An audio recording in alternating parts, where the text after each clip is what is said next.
Assalamualaikum warahmatullahi wabarakatuh.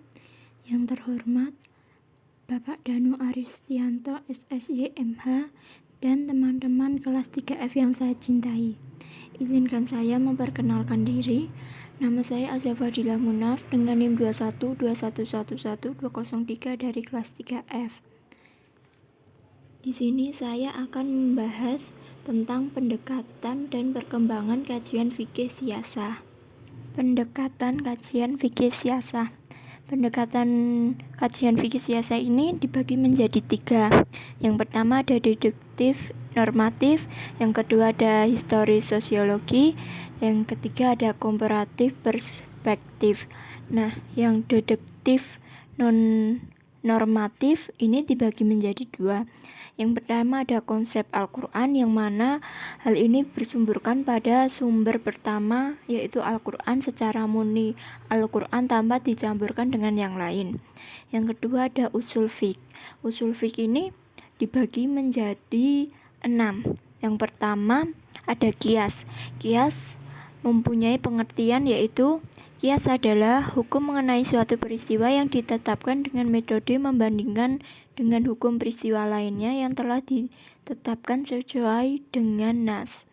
Nah, itu qiyas. Yang kedua ada istihsan. Istihsan adalah pengecualian hukum suatu peristiwa dari hukum peristiwa lain yang sejenisnya dan memberikan kepadanya hukum yang lain yang sejenisnya. Pengecualian yang dimaksud dilakukan karena ada dasar yang kuat. Itu pengertian dari istihsan. Yang kedua ada urf. Urf adalah kebiasaan yang sudah turun-temurun tetapi tidak bertentangan dengan ajaran Islam.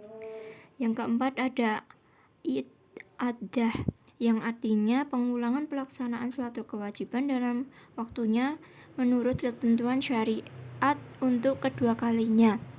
Yang kelima ada maslahah mursalah. Maslahah mursalah adalah penetapan hukum berdasarkan kemaslahatan yang tidak terdapat ketentuannya dari syara, baik ketentuan umum maupun ketentuan khusus. Dan yang terakhir ada istisbat. Istisbat adalah ketetapan adanya suatu pada masa kedua karena sesuatu tersebut memang ada pada masa pertama.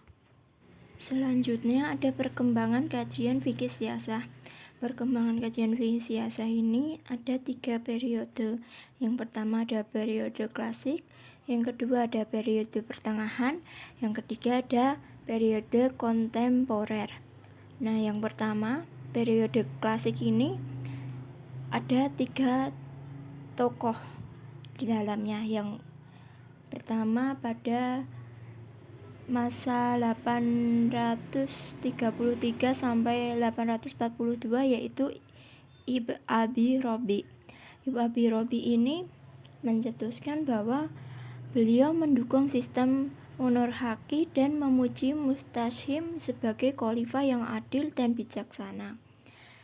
Beliau juga menolak bentuk adanya oligarki, demagogi, dan demokrasi.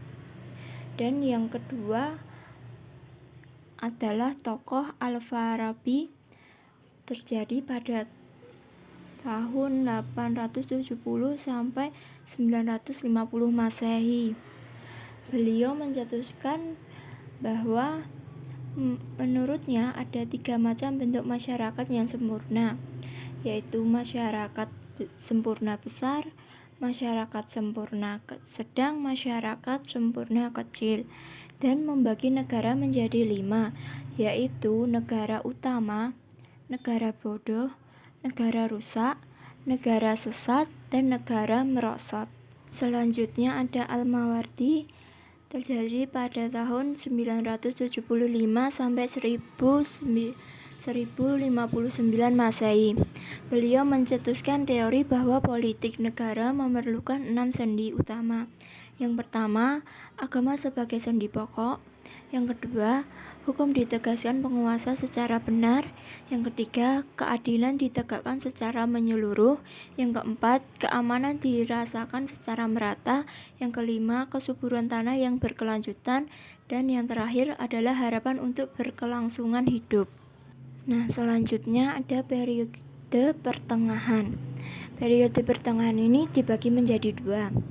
Yang pertama, dengan tokoh Ibn Taimiyah pada tahun 1263 sampai 1328 Masehi. Beliau mempunyai pemikiran politik yang berbeda dengan pemikiran Sunni lainnya, di mana ia tidak memandang imamah sebagai kewajiban syar'i, tetapi hanya sebagai kebutuhan praktis saja. Syarat Quraisy bukan syarat untuk menjadi kepala negara, karena syarat untuk itu hanya dua saja, yaitu kejujuran dan kekuatan. Yang kedua ada Ibn Khaldun yang terjadi pada tahun 1332 sampai 1406 Masehi. Beliau mempunyai pemikiran politiknya tergambar di dalam kitabnya Al-Muqaddimah bahwa hadis Nabi yang mensyaratkan suku Quraisy sebagai kepala negara adalah bersifat kondisional, karena suku mana saja bisa memegang posisi kepala pemerintahan Islam selama ia mempunyai kemampuan dan kecakapan. Pandangan Ibn Khaldun ini muncul mengingat kondisi politik umat Islam di Spanyol yang dalam keadaan lemah dan terpecah belah. Selanjutnya ada periode kontemporer. Periode ini ditandai dengan penjajahan bangsa barat kepada umat Islam dan mereka mengembangkan politik dan mempengaruhi kebudayaan mereka yang sekuler. Dalam kancah politik kontemporer muncul tiga sikap umat Islam. Pertama, muncul pemahaman Islam adalah agama komplit dalam mengatur aspek kehidupan manusia termasuk politik kenegaraan. Mereka berkeyakinan bahwa Nabi Muhammad SAW adalah sosok pribadi yang mendirikan negara Madinah dan perilaku Al-Khulafa'ur Rasyidin sebagai tata negara dan menolak segala yang datang dari bangsa barat.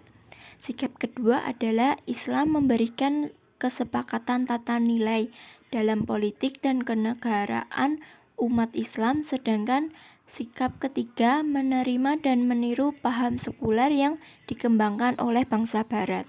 Pada periode ini dibagi menjadi tiga paham ajaran aliran.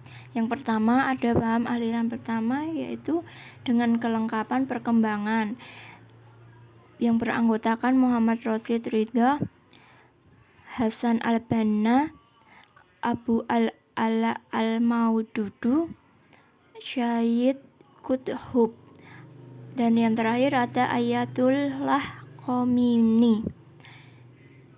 Aliran kelompok kedua di mana Islam menetapkan prinsip bagi peradaban manusia termasuk maslahah ketatanegaraan, yang beranggotakan ada 5.